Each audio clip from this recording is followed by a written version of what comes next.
আসসালামু আলাইকুম রহমতুল্লাহ বরকাত।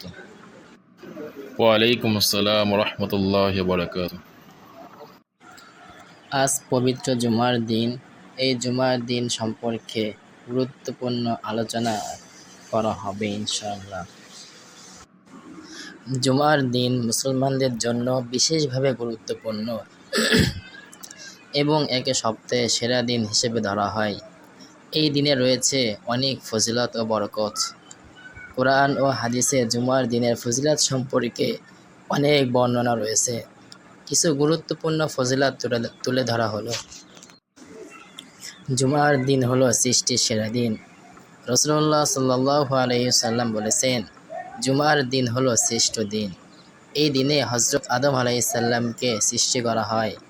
এই দিনেই তিনাকে জান্নাতে প্রবেশ করানো হয় এবং এই দিনেই তিনাকে জান্নাত থেকে বের করে দেওয়া হয়। কিয়ামতও এই দিনেই সংঘটিত হবে। জি ভাই, ঠিক বলেছেন।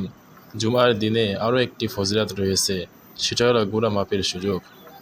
জুমার দিনে সঠিকভাবে নামাজ আদায় করলে এবং খুতবা মনোযোগ দিয়ে শুনলে আল্লাহ তাআলা এক সপ্তাহে ছোট গুনাহ মাফ করে দেন।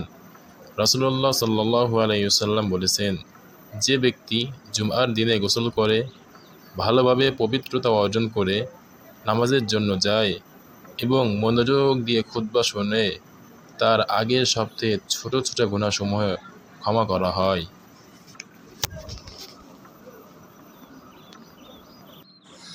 জি ভাই, এই হাদিসটা আমি যেন কোথাও শুনছি অথবা পড়ছি। আপনি কি জানেন জুমার দিনে আরও একটি ফজিলত রয়েছে? সেই ফজিলতটা হলো সূরা কাহাফ পড়ার ফজিলত। জুমার দিনে সূরা কাহাফ তিলাওয়াতের বিশেষ ফজিলত রয়েছে।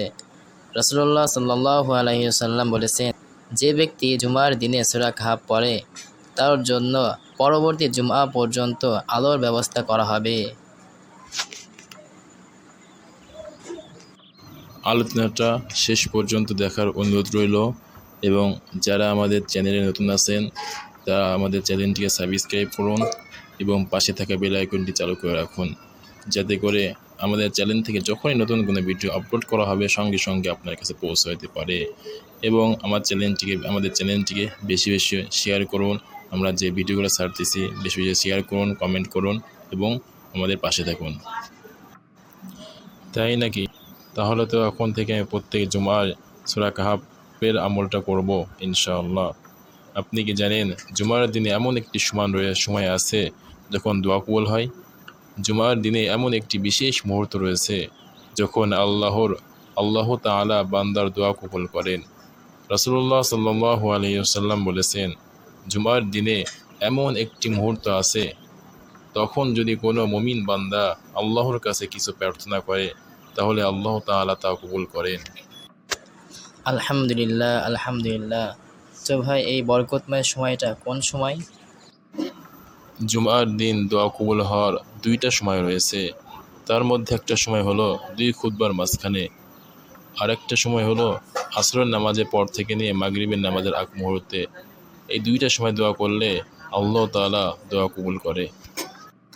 আলহামদুলিল্লাহ, এখন থেকে আমি প্রতি জুম্মার দিনে এই দুইটার সময় দোয়া করার চেষ্টা করব ইনশাআল্লাহ। জুমার নামাজের গুরুত্ব সম্পর্কে আপনি কি কিছু জানেন? জুমার নামাজ মুসলমানদের জন্য ফরজ করা হয়েছে। এটি ইসলামের একটি বিশেষ ইবাদত এবং এর জন্য একত্রিত হয়ে মসজিদে গিয়ে নামাজ আদায় করা অত্যন্ত গুরুত্বপূর্ণ।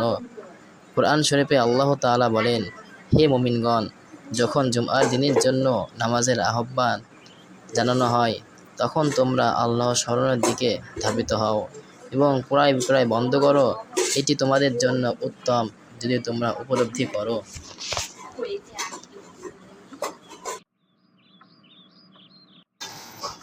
অপর এক হাদিসে রাসূলুল্লাহ সাল্লাল্লাহু আলাইহি ওয়াসাল্লাম বলেছেন, যে ব্যক্তি জুমার দিনে ফজরের নামাজ আদায় করে এবং সূর্যোদয় পর্যন্ত মসজিদে বসে আল্লাহর জিকির করে তার জন্য জান্নাতের দরজাগুলো খুলে দেওয়া হয়।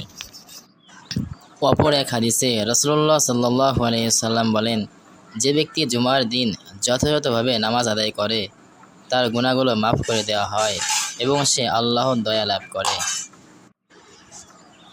এই ফজিলতগুলো আমাদের মনে করিয়ে দেয় যে জুমার দিনকে গুরুত্ব সহকারে পালন করা উচিত। তো আমরা এতক্ষণ পর্যন্ত যে আলোচনা শুনলাম, আল্লাহ পাক তার উপরে আমাদের সকলকেই আমল করা তৌফিক দান করুক। আমিন।